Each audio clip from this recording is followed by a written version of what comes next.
This is a Winston draft held at Rip and Card Trick in McMinnville, Oregon, with 2 local players, Brenton and Dominic, and myself. I won't go into details about how Winston draft is run, but I have done some other videos about Winston drafts, and I'll go ahead and link those on screen up above. So we rolled to see who would start the draft, and it was, I believe, Brenton up in the top left. And I'm just now waiting for my turn. I'm going to have third. I'm third in line to start picking.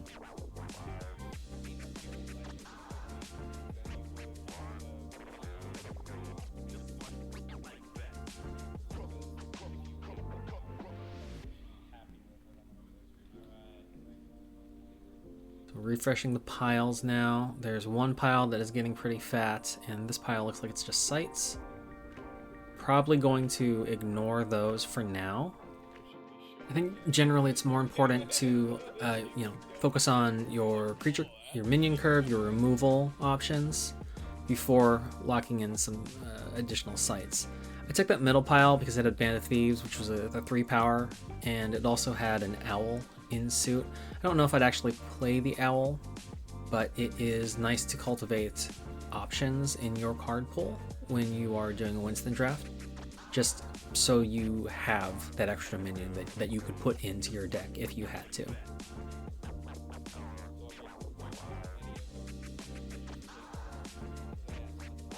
Brenton, I think, was not happy with any of those, so he's going to go ahead and top deck from the pile, and we're going to put a new card into each one. Dominant's taking a look, and again, it's that first pile is like 2 sites, and then there was a new card refresh on it. And depending on what that new card is, it could make it worth it. It could sweeten the pot enough for you to want to take it. The sites weren't bad, per se. I think it was, like a forge and a pebbled path. You just, like I said, when you're looking for the building blocks of your deck, you want to focus on your minion power, you want to focus on your removal options. That middle pile again is getting jammed up with sites as well. It looks like it's 2 sites in that pile. So that is likely going to be a skip for me coming up on the next picking turn here. He's thinking about that third pile, and then he ultimately takes it. That first pile, we've now got 2 spells and 2 sites. We'll see what speed. 3 sites, excuse me. There's a snowball, there's a Finwife, and then there's 3 sites, which are pretty interesting. Looks like Kelp Cavern. I think I take that one, just because the snowball is in there. And then there's also a Finwife in Elements to give me some minion filler there. It seems like a decent pile that left me open for that element and that card. Snowball in particular can be pretty good.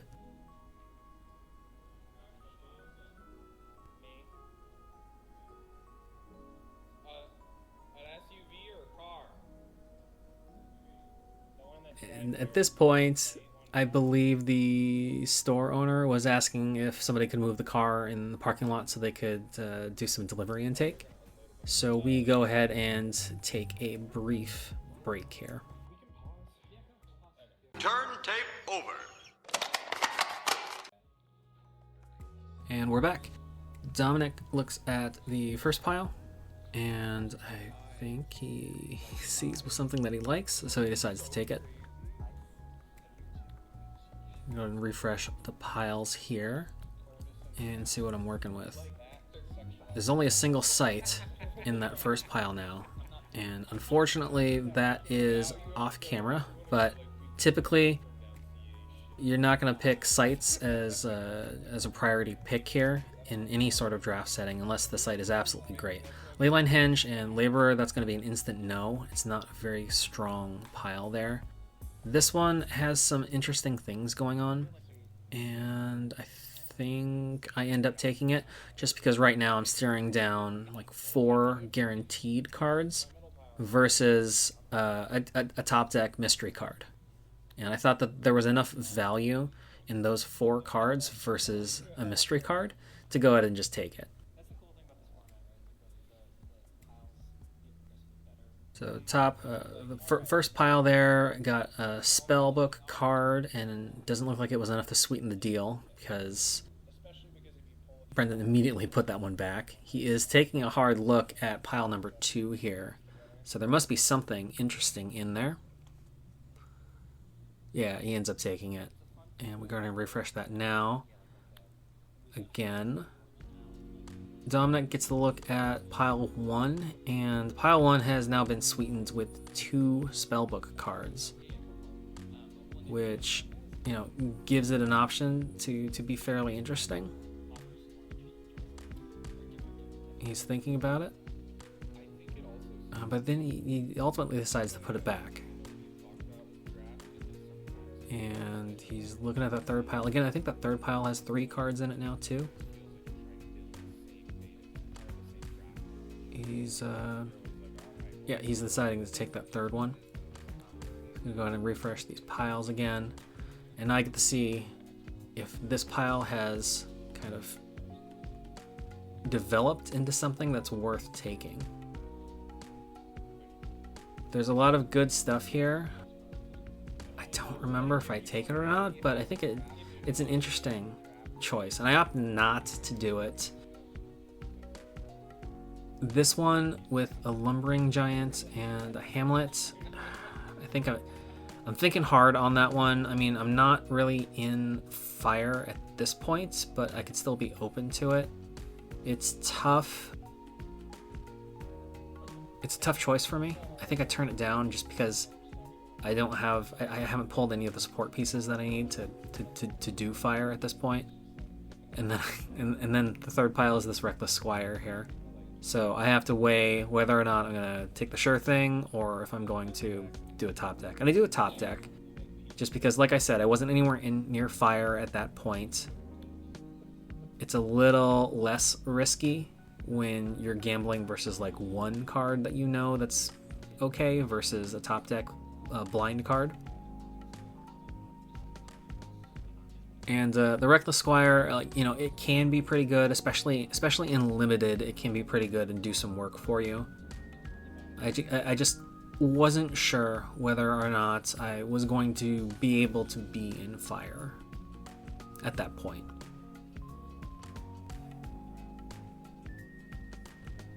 Brenton's looking. He's just breezing through those piles. He didn't see anything that he liked. So he went for that top deck blind card. And I mean, different people have different strategies when they're doing Winston. There's a lot of risk reward involved here. It's like, do you take a pile of, you know, 3 or 4 cards that are, you know, kind of mediocre, they could fill a deck but aren't super exciting, or do you risk it for the chance to pull something that's going to be much more relevant or is going to be a very strong, like a bomb card that you can really like sink your teeth into and build your deck around? I mean, I'm typically, you know, fairly cautious when it comes to making those sorts of choices. Again, like they're when there's so many cards in a pile, it's hard not to take it.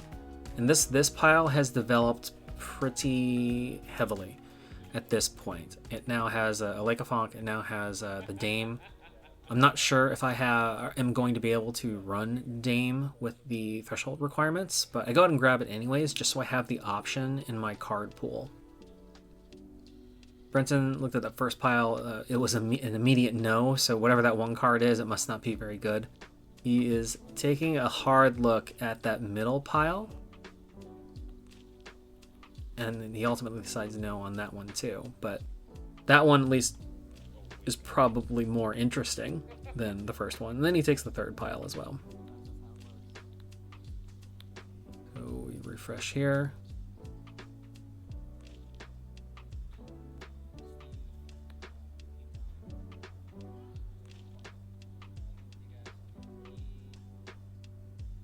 And this pile, it looks interesting. I think I end up taking it just because it has a Swindler Troop in there.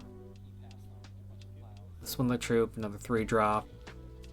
I had some early water cards, so I could potentially be in water, but I mean, I wasn't 100% sold on that one.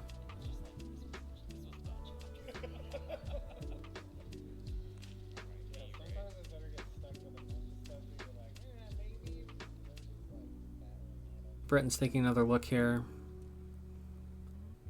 at the first pile, and there must have been something more interesting in there at that point. He's going to grab that. Dominic is up. There's a lot of sights showing face down there. Let's take a look at that. And I mean, unless it's a unique, very strong site, it's usually not worth prioritizing and taking just for that. I mean, he's passing on pile 2. And pile 3, I think, has 3 cards in it, so there might be something more enticing in that mix. It looks like he's thinking hard about it, and he decides to take that one.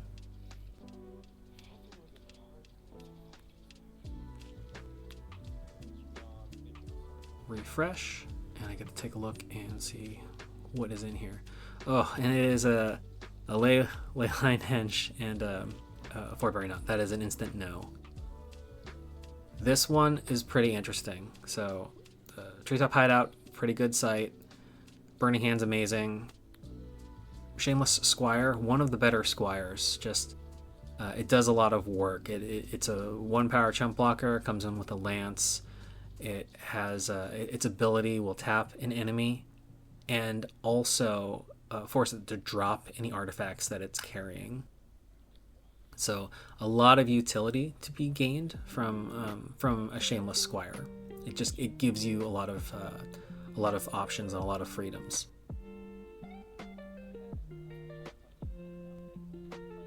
Brenton again just breezing through the piles and going for a top deck, and like different people have different strategies when they're assessing risk and reward. I think I would err on the side of caution, and I would rather take a couple cards that are kind of middle of the road and a sure thing versus one mystery card from the deck. In most cases, it always depends on what's in the pile, right? But if there's at least a playable in the pile, it is much more tempting to say like to decide to take the pile with playables that are in there versus top decking something that could be anything.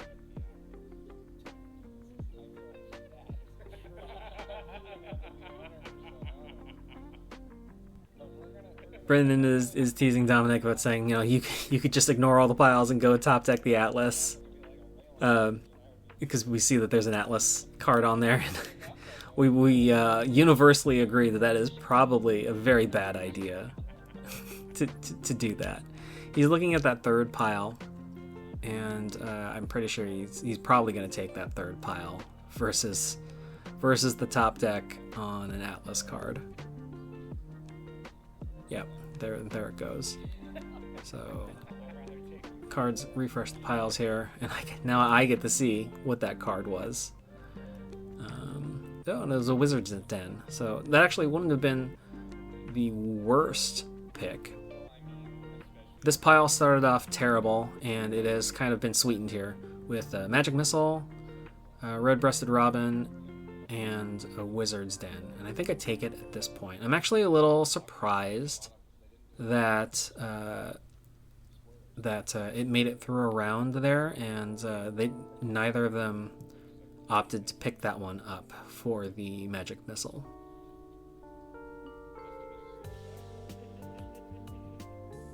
But again, I don't know kind of what they have drafted up to this point. I don't know if they are kind of like me and how I feel about fire at this point, where it's just like, maybe I can make fire work, but I don't feel very confident about it. Maybe they feel that same way about air, where it's just like, maybe I could splash for air, but I don't know how I feel about that.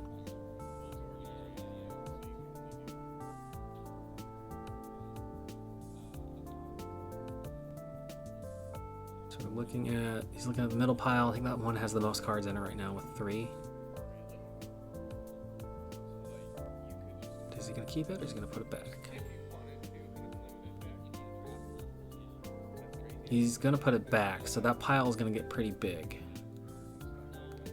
And now he's looking at the 3rd pile.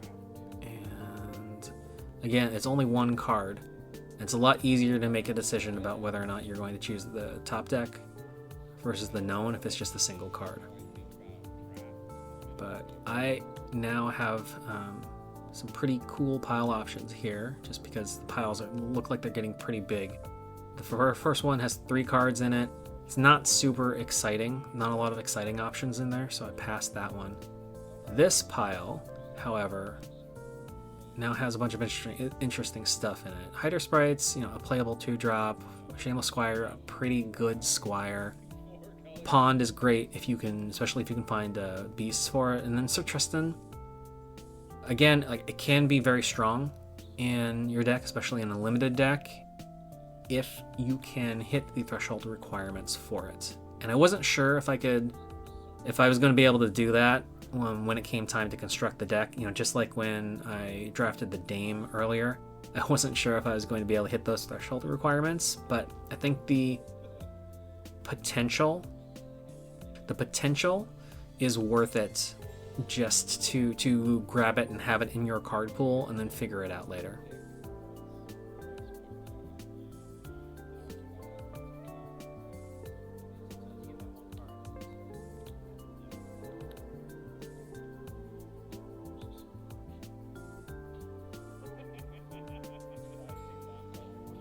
So I'm taking a look at the first pile. And again, I think we're in a situation where the middle pile probably has the most meat in it in terms of card volume. So whether he's thinking hard about this first pile, so there must have been something a little interesting in it. That made him choose that one. The Brown Bears is pretty. It's a good card, and I'm thinking about it instead of just auto grabbing it, because I'm not confident I am in Earth enough in my card pool to warrant the 2 Earth threshold. But I grab it anyways, just because I am getting a little concerned that the top end of my minion power curve is not that high. I think the most I have right now are maybe some 3-drops, depending on what elements I take. And then I was really running light on 4s and 5s, the top end there.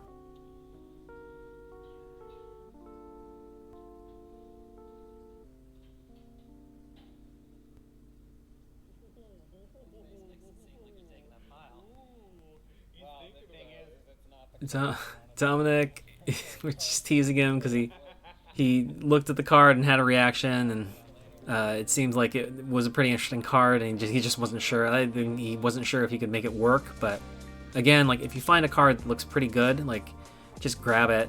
And I feel like you just grab it, and then you decide later if you can make that work in your deck or not. That's not necessarily the strategy for a pod drafting, but for Winston drafting for sure, just because a lot of the information is going to be blind and random for us. That pile was pretty good for me. I went ahead and grabbed it.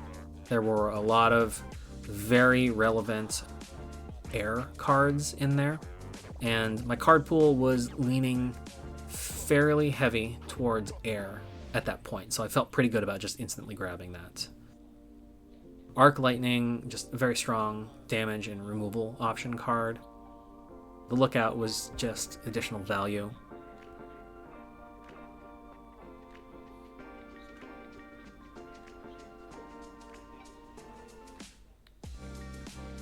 And refreshing the piles once again. Dominic gets to take a look.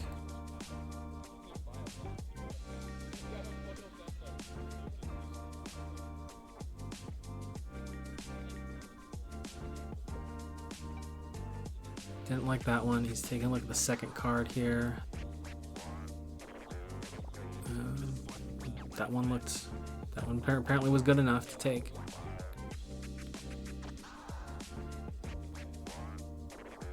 I'm gonna do the third.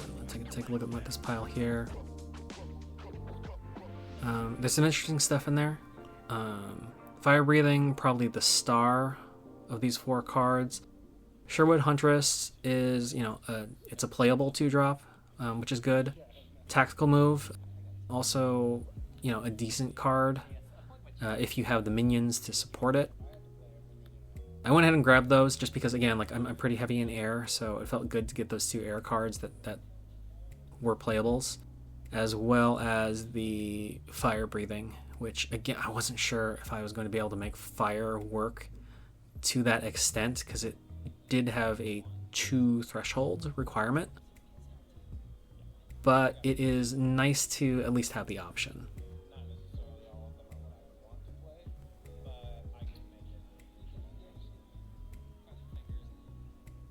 Brenton, again, speeding through the piles. I would be surprised if he didn't take this pile, though. There were a lot of cards in there, and he's gambled on the top deck a couple times already.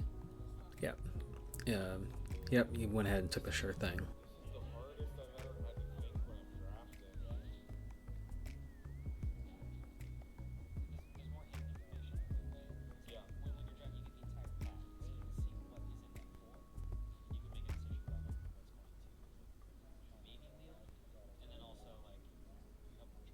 Dominic taking a quick look. It looks like he decides that he likes what's in that second pile.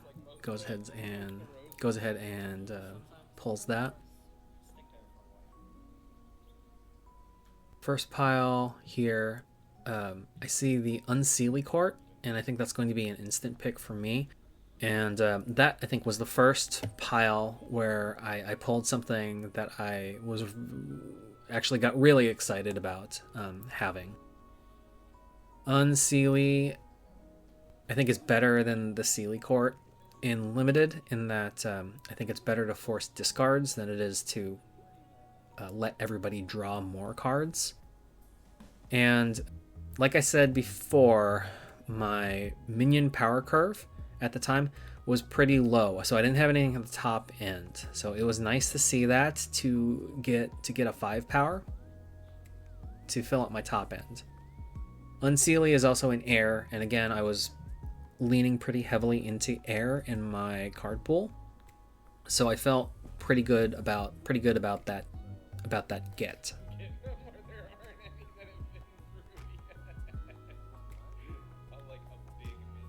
So we're gonna refresh here, and then I get to see what we're working with.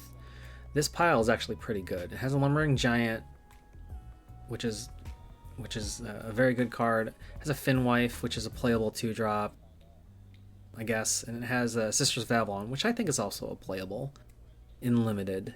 It's going to help you like cycle through your cards in hand for free when it comes down, and then become a 1 power blocker. And in Limited, especially, like a lot of your cards can tend to be chaff.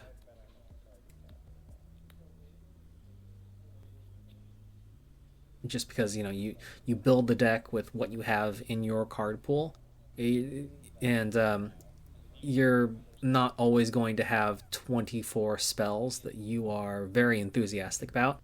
More likely, you're going to have maybe 20 spells that you feel okay about, and then you have to find 4 more cards to fill out the spell book. So having something like Sisters of Avalon and being able to come in just as a chump blocker body on the board, and then additionally give you the value of cycling out one of those cards that you're not very happy to see in your hand, has some utility and has some merit in a Limited format.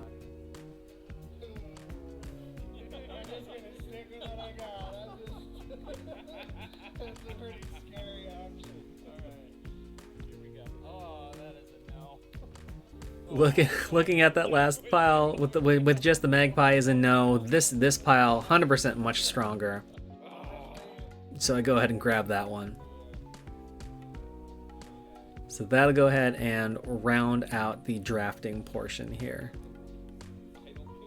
And here's a quick look at the deck that I ended up pulling and putting together. Like I said before, there wasn't a lot at the top end of my minion power curve. It mostly caps out at 3 power. The Sir Tristan, I was able to make work in there with the threshold, with the elements that I ended up going with, and then Unseelie anchors the top there. So again, I was really happy to be able to pull that Unseelie towards the end, just to put something up at the top of my minion power curve. And the sites, there were a lot of sites that we drafted here, and I felt pretty good about my draft site choices. I got a beacon, I got a treetop hideout, lookout, 2 bogs, and a kelp cavern, which again, in limited, it feels like you can get some more utility out of that to help you fish out something that you're maybe a little bit more excited about seeing during those games. I felt pretty good about my spells as well. I had the 3 damage spells and then a tactical move. And I threw in just a rock, again, just as an option to guard against on the off chance that somebody pulled a ring or was running those sword and shields that I saw in the draft earlier. Or even if they were just lance heavy and I had to deal with a lance. Thanks for watching, and I'll have the games from this mini Winston draft tournament that we played posted up shortly.